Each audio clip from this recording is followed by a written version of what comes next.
It took a while, but we finally received radio communication from the STRV that they were headed back towards us and they needed help.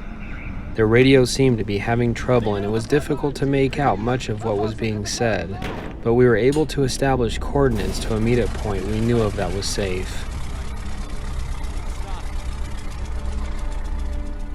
As we drove towards the meetup location to reconvene and find out what happened, the thought of the plague closing in on us left us paralyzed in fear and in shock of what might happen now knowing that the plague had found us, even though we had tried to be careful while still trying to do what we can. Our recently acquired tanks from the plague's base we had taken over and fixed had given us more confidence, but knowing our lights might have fallen into the hands of the plague crumbled most of that hope that kept us going.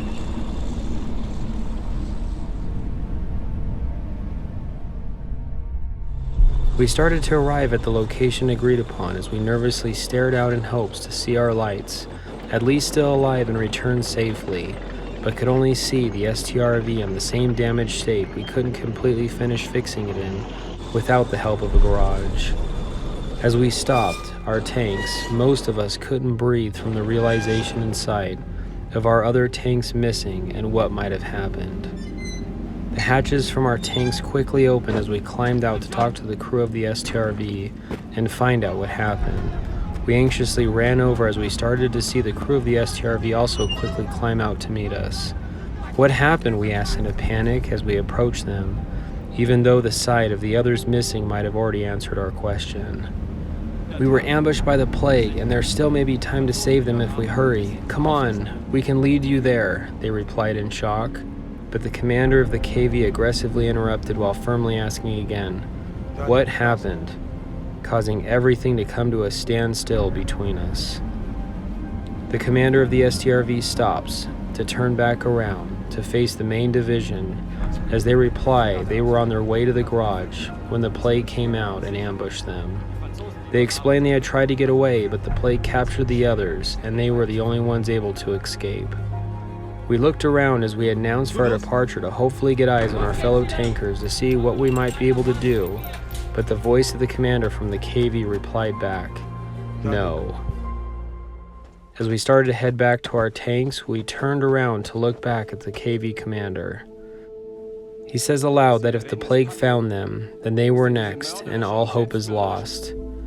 I spake up while firmly responding to try keep our group's remaining confidence. We have to stick together. That's the only way we'll make it through this, and that's the only thing that got us this far. The KV commander contentiously yells back, and look at where it got us. The plague is at least 100 times the size of us, and all we had to rely on was staying hidden and try to save smaller groups from all over, in hopes they'd join us, but nothing has happened. Nothing except putting our lives at risk over and over again with very little to show for it.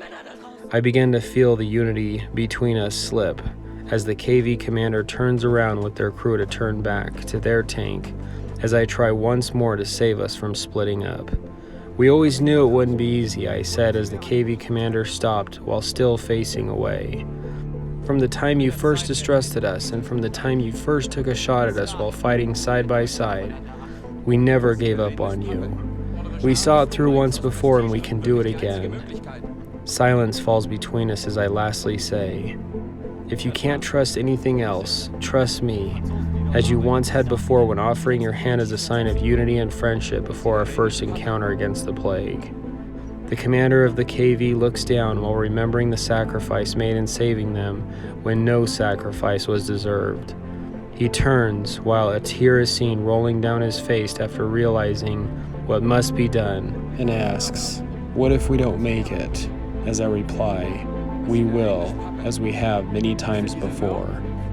The commander of the KV looks back up at me and lifts up his hand once more to rebind the trust that was once there. After we shook hands, we climbed back in our tanks to follow the STRV back to the place where our others went missing.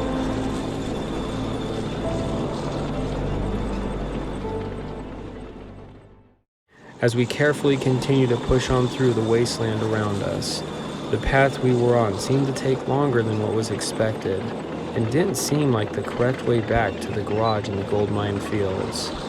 We began to see the STRV in front begin to slow down as we started to creep through the grounds of what looked like an old abandoned garage we had briefly seen before, and left us in a state of uncertainty of what we were doing here, as this area had become too dangerous to come back to before. I reached over while accidentally bumping our radio into a different frequency as we began to hear the commander of the STRV's voice, but was heard in a conversation with someone already outside our group. As the radio static cleared, all we heard was a line that brought an unsettling wave of emotion. "They're here." I grabbed the radio and began to ask where we were, as the shocking appearance of the plague is seen crawling out from around the high grounds around us as the STRV turns around to face its cannon against us. As we sunk in fear from the realization we had been led to our doom, the leader of the plague tanks comes out to welcome us as I slowly begin to open our hatch to listen to what is having to be said. "I respect your ability to make it this far," the leader says as the sound of their voice echoes around the deserted hollow area.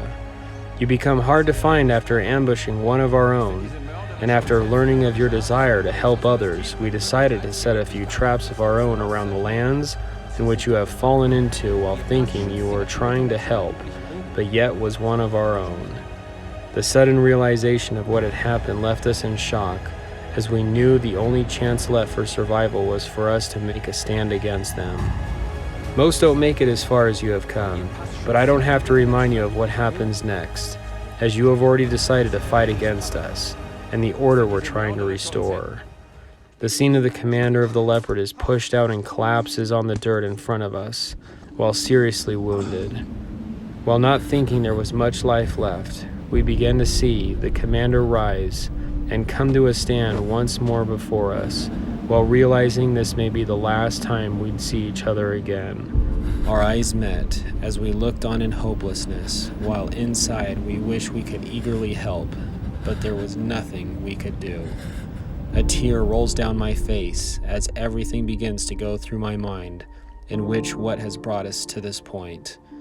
The unknown of what would come of us left us shattered, while I continued to look onto the commander of the Leopard with the realization of failure and disbelief of what things have come down to. The plague commander tells us we will fall as they have, as a weapon is drawn out, while I try to speak up, but the voice of the commander is heard saying, "Don't give up," just as a loud bang is heard from behind, causing our long-time known friend to become lost. I yell back while realizing all hope is lost, while our tanks begin to prepare themselves for the battle that was about to begin. "We have underestimated your clan, which will not happen again.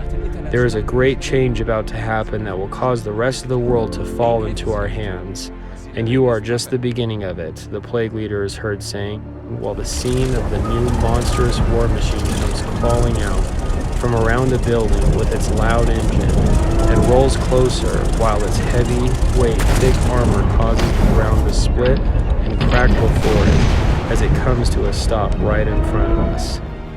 "Now you will fall," the plague leader is heard last saying, just as we finish loading our shells, while the sound of the plague is heard finishing too.